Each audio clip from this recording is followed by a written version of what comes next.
This video will focus on the life and contributions of Ambrose Pare, produced by Roberto A. Miki, MD. Ambrose Pare was a French barber surgeon living from approximately 1510 to 1590.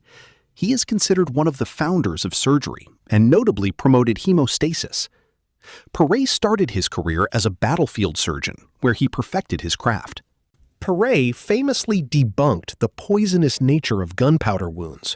At the time, the common practice was to treat these wounds with boiling oil. During one battle, Pare ran out of oil and was forced to simply bandage the wounds. He observed that the bandaged wounds healed better. Pare reintroduced and promoted the ligation of bleeding vessels, moving away from cauterization with boiling oils and hot irons.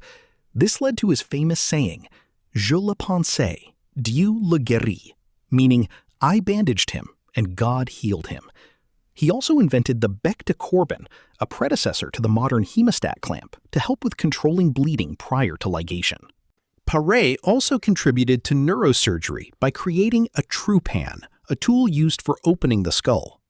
Another event contributing to the legend of Pare occurred in 1542. To help find a bullet lodged in a shoulder, he positioned the patient in the exact position they were in when they suffered the gunshot wound. Pare published extensively, spreading his techniques and experience even beyond France. He was also a humanitarian and is quoted responding to King Charles IX's request to be treated better than the poor with, "It's impossible, my lord, because I treat them all just like kings." I hope you enjoyed. Thanks for watching. Remember to hit like and subscribe.